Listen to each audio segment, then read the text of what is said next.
E aí, pessoal, como é que vocês estão? Danda na área, estamos aqui para fazer o cara a cara de Vasco e Bragantino. Esse jogo que recentemente ganhou uma proporção grande, pelo menos para a gente, né? A famosa batalha do último jogo do Campeonato Brasileiro de 2023 em São Januário, em que o Vasco, nos minutos finais da partida, conseguiu se manter naquela maratona hercúlea do time lá na última posição, conseguiu ficar fora do famigerado Z4. E a gente está com um prazer inenarrável de contar aqui com o nosso amigo Pedro Rigoni. Ele faz parte da 102 FM Bragança, cobre o Bragantino, Massa Bruta, e vai estar no Rio de Janeiro, sábado, para fazer a cobertura para a rádio dele desse jogo. Pedro, seja bem-vindo. Obrigado por ter topado participar dessa brincadeira nossa. E já vou te falar, eu vou estar em São Januário também, então o que precisar, pode contar com a minha ajuda, tá legal? Tá certo, viu, Danilo? Um abraço para você, abraço para todos que nos acompanham, né? Primeiro de tudo, agradecer pelo convite, muito obrigado pelo convite, uma honra, um prazer muito grande participar. E pode deixar, hein? Eu anotei, se precisar de alguma coisa, eu vou lá. A gente vai falar muito aqui dos dois times, do momento do nosso adversário, né, do Bragantino, que está muito bem na tabela, e também fazer as projeções e o famoso cara a cara. Mas antes de tudo, quero fazer aquela propaganda legal que vocês já sabem da KTO, a KTO que nos ajuda a fazer tanto os quadros, quanto as lives, quanto a cobertura dos jogos no dia de Vasco. Faz a sua fezinha com responsabilidade para cima de 18 anos, claro. O link está na descrição, ou você pega a câmera do seu celular, mira aí no QR Code e faça a sua diversão, mas lembrando, não é meio de vida, é para se divertir, é entretenimento. Grande Pedro, quero saber de você, porque é a visão nossa, quando terminou 2024 e o Bragantino escapa na última rodada, naquele jogo que se tornou tranquilo, né? Imagino que para a torcida, graças a Deus, foi a goleada em cima do Criciúma e a coisa andou, mas é a impressão nossa externa, e eu quero saber de você, da torcida, de quem acompanha o Braga, era de que o Bragantino escapou muito por pouco, e que o planejamento não tinha sido legal, né, como em outros anos. E no início desse ano de 2025, o Paulistão não deu aquela impressão que a coisa tinha mudado, ou, vai ser um campeonato difícil também. E, surpreendentemente para a gente, vou perguntar para o Pedro, a gente pegou de surpresa, e para o bom do time de Bragança Paulista, do Bragantino tá lá em cima, brigando nas. Ai, meu Deus, fugiu a palavra agora. Na cabeça do Na campeonato. cabeça do campeonato, ou ia falar nas posições principais do campeonato. Pedro, eu falei besteira, tinha essa sensação, era apenas uma sensação, a realidade foi outra. Conta pra gente como é que tá essa construção desse time do Bragantino e esse sucesso no Campeonato Brasileiro. A verdade é que esse início de campeonato muito positivo do Red Bull Bragantino, ele é surpreendente para todos. Talvez nem o mais otimista torcedor do Massa Bruta esperava um começo de campeonato tão bom assim quanto tem sido. Mas fato é que na temporada passada houveram problemas internos com o antigo treinador, né? No caso, o português Pedro Caixinha. A chegada do Fernando Seabra melhorou muito essa parte interna do Red Bull Bragantino, essa convivência com os jogadores, e aí conseguiu aquela permanência na última rodada. Na penúltima, venceu o Atlético Paranaense na Liga Arena, e ali sim o time deu um passo muito grande para permanecer na Série A do Campeonato Brasileiro. O começo de 2025 também não foi bom. No Campeonato Paulista, o time não conseguiu render, aí conseguiu 3, 4 vitórias consecutivas na fase de grupos do Campeonato Estadual e a classificação para as quartas, só que aí enfrentou o Santos, né? O Santos de Neymar, o Neymar estava à disposição ainda, né? Não estava machucado, perdeu na Vila Belmiro nas quartas de final, e ali deu uma sensação de que seria mais um campeonato brasileiro, mais uma temporada muito complicada. Até porque, em meio aos jogos do Campeonato Paulista, houveram eram os jogos também da Copa do Brasil, né? O Red Bull Sim. Bragantino começou na primeira fase e enfrentou times acessíveis e só conseguiu a classificação nos pênaltis, tanto na primeira fase quanto na segunda, e passou muito sofrimento para avançar. Enfim, deu essa sensação realmente para todos nós que o Bragantino iria lutar na parte de baixo da tabela do Campeonato Brasileiro, e esse começo surpreendente. Esse começo, né, que pega muita gente de surpresa, eu acho que tem muito a ver com a união do grupo. Nós temos observado, dentro e fora de campo, um Red Bull Bragantino muito mais unido neste início de Brasileirão. O técnico Fernando Seabra tem falado muito disso também nas entrevistas coletivas. Fato é que o conjunto vem funcionando e, por isso, tem conseguido as vitórias nos últimos jogos. Meu amigo Pedro, a gente estava conversando nos bastidores. Eu acho que o Vasco vai a campo, né, com um time que enfrentou o Melgar, porque Hugo Moura, o nosso querido Geladeira, a gente tem um apelido dele de Geladeira, que é aquele cara lá, portão, que fica batendo cabeça, tirando bola para o alto, tá amarelado. Luiz Gustavo, o zagueiro, garoto da base, que está sendo uma aposta também. Então o Vasco deve ir a campo com o time de Léo Jardim, PH, o Paulo Henrique, e aí a dupla de zaga, né? João Vitor e Lucas Freitas pela esquerda, e Lucas Piton, o lateral esquerdo. Aí vem a mudança, e aí é uma coisa que está sendo debatida semana toda aqui no Vasco. Jair, que está completando 6 jogos, se ele completa o 7º jogo do Campeonato Brasileiro, não pode ser negociado, não pode ser emprestado, não pode ser vendido. E depois da coletiva, essa coletiva de terça-feira, em que Diniz crava que quer utilizar o Jair, a gente entende, e a ausência do Hugo Moura faz com que Jair ganhe essa posição. Então, Jair na cabeça de área, e aí seguimos, né? Com Tietê e Coutinho. E na frente o trio que a gente estava comentando, uma das peças que tem sido uma das melhores, o Ryan, centralizado centroavante Pablo Verrete, e na outra ponta, Nuno Moreira, o português. Já o Bragantino, né, que a gente estava falando, e a gente entende que vai ser esse time que vai a campo contra o Vasco, o goleiro Cleiton, já conhecido. O Cleiton já está há quantos anos, o Pedro? Há 5 temporadas no Red Bull Caramba. Bragantino. O Cleiton é um dos grandes nomes, né? Um dos líderes desse elenco. Realmente, é um dos grandes nomes, o Cleiton fazendo história já, eu diria, nesse clube. E aí a gente vem com Andrés Hurtado, Eduardo Santos, Pedro Henrique e Juninho Capixaba. Juninho Capixaba, que teve para sair, também é um nome marcante, né? Bola parada, é um cara que consegue fazer gol de cabeça também, uma peça importante nessa engrenagem, né? E tem despertado interesse de vários clubes, essa é a verdade.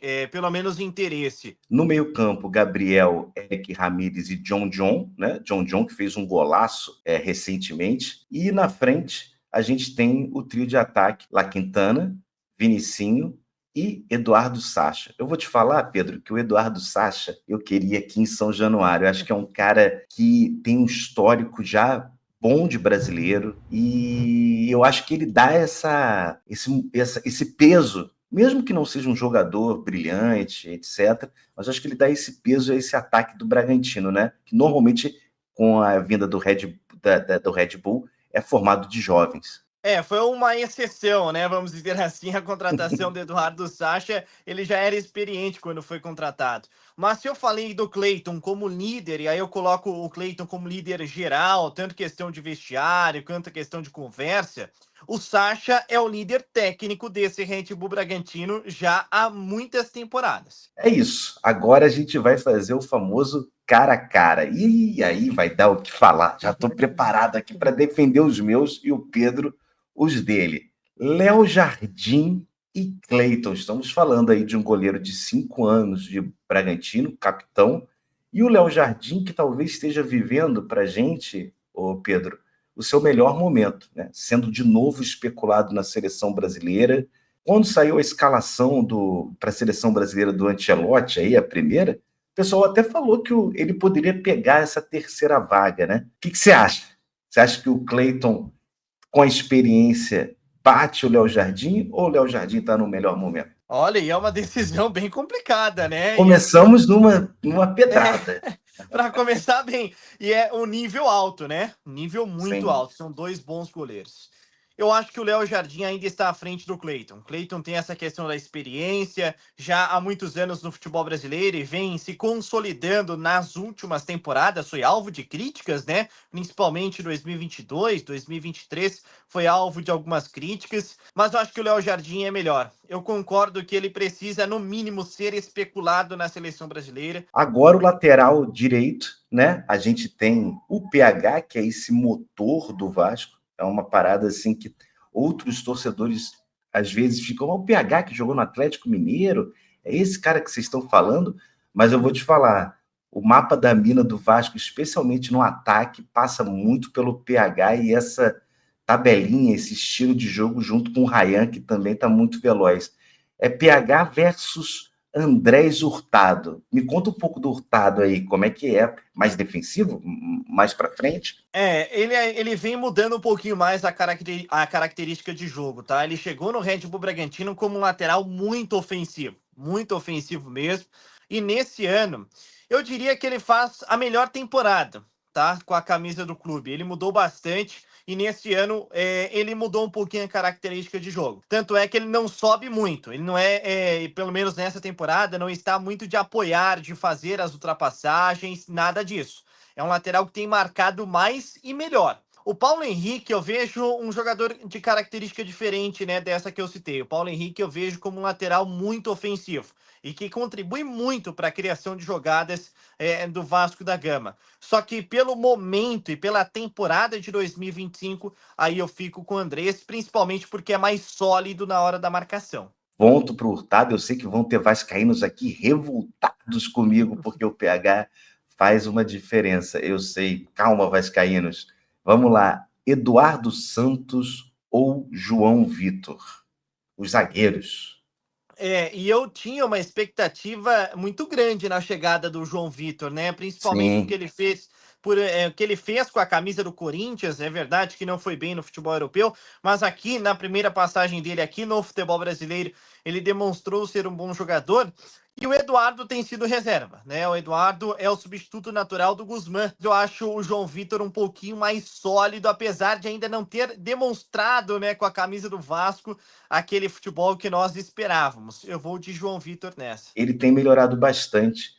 A gente tem ele como zagueiro e, bem ou mal, ele está na frente do Maurício Lemos. Maurício Lemos, que foi contratado do Atlético Mineiro e até agora não entrou. E essa zaga que João Vitor ganha nessa escolha com o Eduardo, a gente olhando por outro lado, tem um jogador novo nesse Vasco, Lucas Freitas, né? Lucas Freitas versus o Pedro Henrique. Lucas Freitas, que veio do Juventude, Pedro, surpreendentemente, foi ganhando um espaço no Vasco, porque o Lucas Oliveira, que veio que veio não, que tinha a sua passagem pelo Cruzeiro, um jogador mais experiente, que seria esse jogador que, vamos dizer, se João Vitor e Maurício Lemos não pudessem jogar, entraria o Lucas Oliveira. E ele ficou lá atrás do grupo. Lucas Freitas é um jogador promissor, já fez até atuações, não no Vasco, mas no Juventude, como lateral esquerdo, tem sido, assim, uma boa surpresa para a gente. Ao mesmo tempo, acho que fisicamente ele não tem essa imposição de um zagueiro, e isso pode virar contra ele no confronto do 1 contra 1. Como é que é para você essa disputa junto com o Pedro Henrique? Eu acho o Pedro Henrique nesse momento melhor, viu? Porque a chegada do Guzmán potencializou o individual do Pedro Henrique. Vem fazendo ótimas partidas com, assim, uma saída de jogo muito interessante com a bola nos pés e ora também fazendo bons lançamentos. E além disso, também é um jogador mais experiente, né? Quando Sim. comparado ao Lucas Freitas. Então eu vou de Pedro Henrique nessa. Lucas Freitas que teve essa passagem boa no Juventude, mas a gente fica nessa expectativa de que o Lucas Freitas faça o seu papel na lateral esquerda. Aí acho que eu vou concordar com você, já estou achando, hein? O Lucas Piton, ele tem altos e baixos dentro do Vasco. É um jogador que é um dos maiores cruzadores aí, e assistências para o Verratti. A jogada é mortal. Chegou para o Piton para cruzar e ele com espaço na média distância ali na entrada da área, babou ele vai mirar na cabeça do Verratti e é lance perigoso. Ao mesmo tempo, meu amigo Pedro, defensivamente talvez seja um dos piores momentos do Piton, e fisicamente a gente tem achado o Vasco que sofre no segundo tempo das partidas. Fisicamente o Piton é um dos que mais sofre. Como é que você vê o Juninho Capixaba tá mesmo na frente do Piton? Eu acho que um pouco na frente, tá? Não é assim algo muito grande, uma diferença enorme, não vejo dessa forma, mas um pouquinho à frente pelo momento.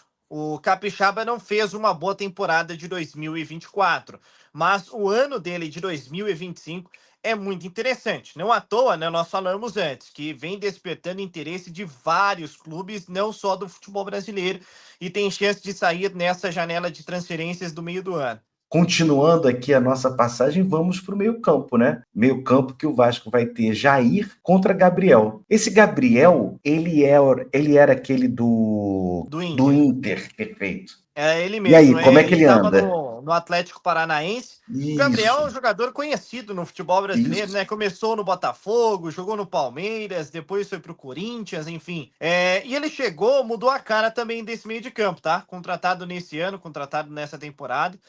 Mudou, e aí eu diria em todos os sentidos. Porque o Gabriel é um jogador experiente e é um jogador de muita marcação, né? O Gabriel é um jogador de muita marcação. Aquele destruidor de jogadas e não construtor. Mesmo assim, eu vou de Gabriel pelo momento também. Eu acho que o Jair, ele tá se descobrindo, né? Jair, descobrindo nesse momento do Vasco, né? Dessa importância do Jair. Teve uma lesão gravíssima, né? De LCA no ano de 2024, mas o Jair está conseguindo gradativamente melhorar. Então ficamos com o Gabriel, porque eu também estou querendo ver esse novo Jair na presença de Fernando Diniz. Agora, a continuidade do meio-campo com Eric Ramírez e Tietê. Tietê, que é esse jogador experiente, campeão com o Botafogo, né? Já na fase final ali, um reserva de luxo do Botafogo, mas entrava bastante. E é um jogador que tem crescido muito. Já tinha trabalhado com o Diniz no São Paulo, né? Aquela famosa frase do Perninha, que saiu histórico. Mas os dois já fizeram as pazes, super tranquilo. E o Tietê tem mostrado um bom futebol. Nesse meio campo do Vasco, dos volantes, comparado com o Cocão, Hugo Moura e o próprio Jair, eu acho que o Tietê tem mostrado um bom futebol. E o Eric Ramírez, Pedro? O Eric Ramírez, eu diria que é um reforço caseiro, porque ele teve muitas lesões na temporada passada e nesse ano ele se reencontrou o bom futebol. Tanto é que ele começa o ano, ele começa a temporada no banco de reservas e aí ganha titularidade no decorrer do Campeonato Brasileiro mesmo. O Matheus Fernandes, que era o dono da posição, né? Jogava o Matheus Fernandes e o Gabriel. E aí o Eric Ramírez mostrou melhor futebol do que o Matheus e mereceu ganhar essa titularidade. O Tietê, eu gosto muito do Tietê, que é um bom jogador. Ele está em todos os cantos do campo, né? Impressionante. Mas eu vou de Eric Ramírez pelo mesmo motivo dos outros jogadores. Pelo momento. Eu acho que o momento do Ramírez é melhor. Eu não sei se eu posso colocar empate nessa, porque o Tietê consegue fazer o time, quando o Tietê tá bem, nessa fase do Diniz especialmente, é o Vasco melhor. Foi aquele primeiro tempo com o Lanús que chamou muita atenção. Eu vou jogar um empate aqui, Mudar uma um pouco, murada. mudar. Uma murada aqui. Agora, na parte da armação, principalmente, né? É Felipe Coutinho versus John John. Coutinho, que pela primeira vez, eu vou te falar, Pedro, ele não joga contra o Fluminense. E a gente sentiu falta do Coutinho. E isso é muito importante para o próprio Coutinho, que tem vontade de retornar à seleção brasileira. E a torcida do Vasco, que tem um carinho enorme, é um garoto da base do Vasco que rodou o mundo, né? Liverpool, Bayern, Barcelona, Copa do Mundo pela seleção brasileira titular. Coutinho tendo um ano melhor de 2025 do que o início dele de 2024, uma constância, e está tendo uma função de organizar o time. O Diniz está conseguindo dar essa característica de uma organização para o Coutinho, dele indo até buscar a bola entre os zagueiros. Está sendo muito interessante ver esse novo Coutinho. É engraçado falar isso, e eu acho que o Diniz está potencializando o trabalho do Coutinho. Eu sei que o John John tem características diferentes. É um cara de velocidade também, né, Pedro? O John John pode jogar até de ponta, né? Mas assim, ele tem jogado de camisa 10 mesmo, tá? pegando a bola de frente, com visão de jogo, e é um jogador muito interessante, muito promissor. Vem fazendo a diferença e tem sido um dos grandes nomes do Bragantino nesse ano de 2025, se não um grande nome. Não é o grande destaque, pelo menos top 3, ele é fácil, fácil mesmo. Só que eu gosto muito e eu sou fã do futebol do Coutinho, essa é a verdade. Eu acho um jogador muito, muito diferente mesmo. Até pouco tempo atrás, eu já defendi a volta dele na seleção. É um jogador muito diferente. Aí eu vou com o Coutinho nessa. Vence Coutinho nessa disputa dos camisas 10. Agora a gente vai para o trio de ataque. La Quintana ou Menino Ryan. E aí, como é que tá essa disputa, Pedro? Eu acho que essa é a disputa mais fácil que nós temos, para ser É, bem sincero, né? O Ryan vem sendo peça fundamental depois da chegada do Fernando Diniz. O Nacho não caiu ainda nas graças do torcedor do Red Bull Bragantino, muito pelo contrário. Foi titular em 2, 3 jogos consecutivos, mas não consegue, sabe, desempenhar de jeito nenhum. É impressionante. o Ryan, como Coutinho, e são os dois nomes que o Diniz fala na coletiva de jogadores que ele está com uma conexão, parece que conhecia há muito tempo, e por coincidência ou não, são os dois jogadores que estão dando uma crescente com ele, o Ryan, que a gente falava, por que o Ryan não consegue correr? Às vezes ele não tem um chute mais forte, e a gente está conseguindo ver esse Ryan tão esperado e que, para quem está vindo aí da torcida do Bragantino, existe uma expectativa não só do Vasco, mas dentro da CBF, de um jogador que pode vir a ser integrante da seleção brasileira nessas passagens de bastão. Não estou dizendo que o Ryan vai ser convocado para a Copa do ano que vem, mas digo de um futuro aí longevo do garoto que está batendo em todas as seleções de base. Vamos torcer muito para o menino. Nuno Moreira e Vinicinho. Começar por esse, Nuno Moreira e Vinicinho. E o Nuno, Pedro, foi se achado um jogador português, diferente, não tem familiaridade com o Brasil, não tem pai brasileiro, nada disso. Ele é português, português mesmo. O Vasco foi lá no time dele, Casa Pia, que não é um time grande de Portugal, o trouxe, ele era um dos artilheiros, vivendo uma melhor fase dele no Campeonato Português, e aí ele vem para cá e surpreende a todo mundo com uma posse de bola, com um chute forte, com uma presença de área. Só que a gente está entendendo que fisicamente o Nuno vem numa descendência pela final de campeonatos europeus, né? Ele sai de um campeonato europeu que está numa toada, entra num campeonato estadual e vai continuar o brasileiro e vai ter a pausa agora. E o Vinicinho? Conta pra gente um pouco do Vinicinho. O Vinicinho foi eleito a revelação no Campeonato Paulista, né, desse ano de 2025, e realmente jogou muita bola durante o Paulistão, Campeonato Estadual dessa temporada. Só que depois disso caiu de rendimento, tá? Tanto é que ele não é unanimidade nem entre os titulares do Fernando Seabra. O Nuno Moreira, eu acho um jogador com muita qualidade técnica, eu acho um jogador Sim. interessante. Né? E quando eu vi o começo dele no Vasco, até não sabia de onde ele tinha vindo, como que o Vasco contratou, não sabia nem que tinha contratado, para falar a verdade. Quem que é esse Nuno Moreira, português, bom de bola? Eu vou ficar com o Nuno Moreira. E na frente, né? Aí, agora sim, na frente, os centroavantes, Eduardo Sacha e Pablo Verrete. O Sacha que você disse que é o dono do time, né? E o Verrete, o capitão do Vasco. Que disputa, hein? Difícil, né? Difícil. É uma disputa bem pesada, é como se fosse o Cleiton e o Léo Jardim, com as devidas, guardadas as devidas proporções, né? É difícil deixar um deles de fora, essa é a verdade, é bem, bem complicado, bem difícil, porque o Eduardo Sacha é o líder técnico desse Red Bull Bragantino, é bem verdade que não vem fazendo um bom ano, se eu não me engano são apenas 3 gols marcados, me foge a memória agora. No Brasileirão são 2 gols e uma assistência, né? Isso mesmo.